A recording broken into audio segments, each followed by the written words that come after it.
નમસ્કાર વિદ્યાર્થી મિત્રો, ધોરણ 12 વિષય ભૂગોળ. વિદ્યાર્થી મિત્રો, આપણે અગાઉ પ્રકરણ નંબર 11માં થિયરીની ચર્ચા કરી હતી. એમાં છેલ્લે આલેખના પ્રકારો ત્યાં સુધીની ચર્ચાઓ કરી હતી. હવે આજે આપણે આગળ જોઈએ તો થોડાક મધ્યવર્તી સ્થિતિના જે માપ છે એની અંદર આપણે 3 પ્રકારના દાખલાનો અભ્યાસ કરવાનો છે. તેની અંદર પ્રથમ જોઈએ મધ્યક, પછી જોઈશું મધ્યસ્થ અને બહુલક. તો આજે આપણે પ્રથમ એક એક્ઝામ્પલ ઉદાહરણ શીખીએ અહીંયાથી. તો મધ્યક એવી એક રકમ લઈ લઈએ 116, 123, 110, 114, 122, 130, 125 આવી રકમ આપવામાં આવી હોય અને કહ્યું કે નીચે આપેલ અવલોકનોનો મધ્યક શોધો. નીચે આપેલ અવલોકનનો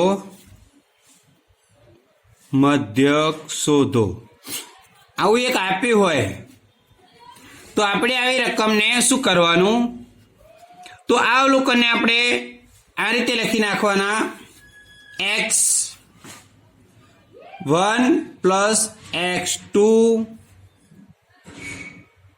અથવા તો બરાબર કરીને લખજો, બરાબર EXI બરાબર x1 plus x2 plus x3 x4 plus x5 plus x6 plus x7. કયા? EXI એનો સરવાળો છે x1 2 x3 x4 x5 x6 ને x7. આ રીતે લખી નાખવાનું. પછી બરાબર EXI x1 કેટલા? 116 વત્તા x2 બરાબર 123 વત્તા x3 બરાબર 110 વત્તા x4 બરાબર 114 વત્તા 122 વત્તા 130 વત્તા 125. તો ધ્યાન રાખો, ગણી જોવાના. 1 2 3 4 5 6 ને 7, 1 2 3 4 5 6 ને 7 થઈ ગયા. હવે ત્યારબાદ આનો સરવાળો કરવાનો.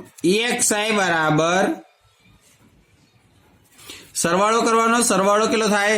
6 3 9, 9 4 13, 13 2 15, 15 ને 5 20, 20 0 વધે 2 ને 3 4 5 6 7 8 9 10 11 12 13 14, 14 વધ્યા 1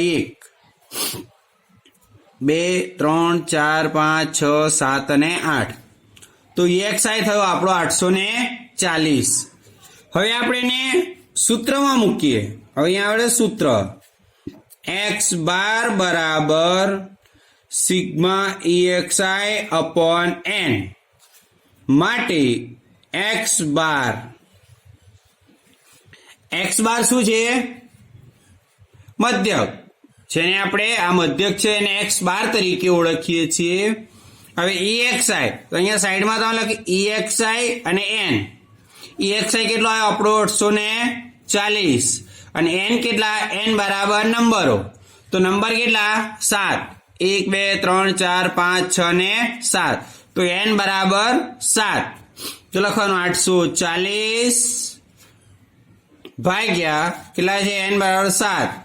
માટે x બાર બરાબર, જો કદાચ તમને ન ફાવતું હોય તો સાઈડમાં અહીંયા ભાગાકાર કરી જોવાનો, આમ ભાગ્યા 7.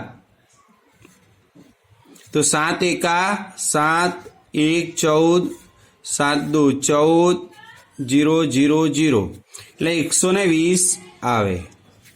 એટલે માટે એક્સ બાર બરાબર 120 થાય. આ રીતે તમારે કરવાનું. આ રીતે જે તૈયાર થાય આ આપણું રફ છે. આ રીતે જે દાખલો તૈયાર થાય એ તમારે 2 કાં તો 3 માર્ક્સમાં પરીક્ષામાં આવે છે. એટલે તમારે આ રીતે તૈયાર કરવાનો રહેશે. આ રીતે આપણે બીજા અનેક ઉદાહરણો જોઈએ. તો આ પહેલું ઉદાહરણ પૂર્ણ કર્યું. હવે ઉદાહરણ બીજું એક લઈએ.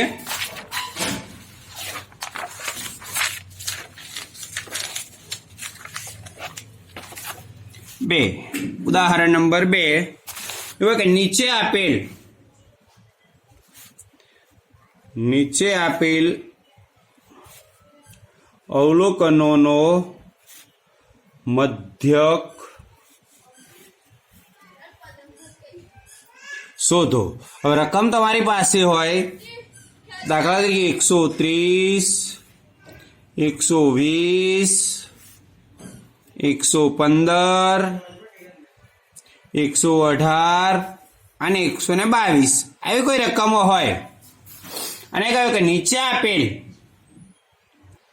અવલોકનોનો મધ્યક શોધો.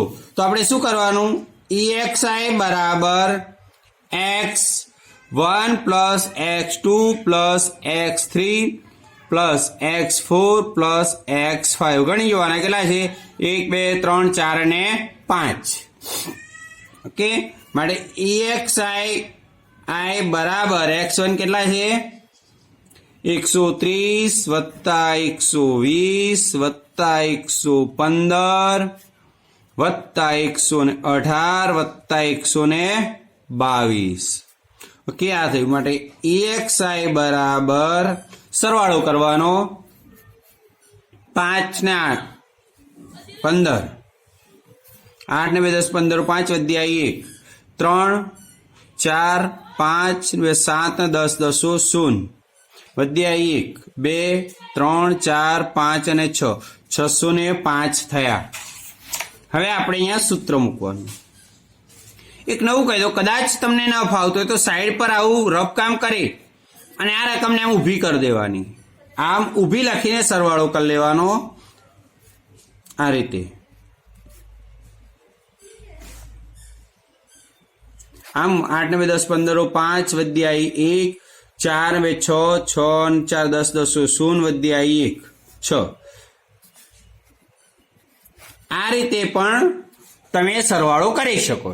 આડો કરો અથવા ઊભી રીતે પણ તમે સરવાળો કરી શકો. હવે સૂત્ર છે x બાર બરાબર sigma AXI upon n.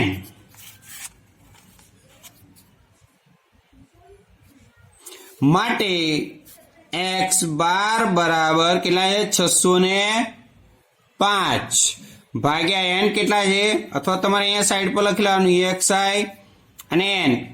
EXI 605 અને n કેટલા? 1 2 3 4 અને 5.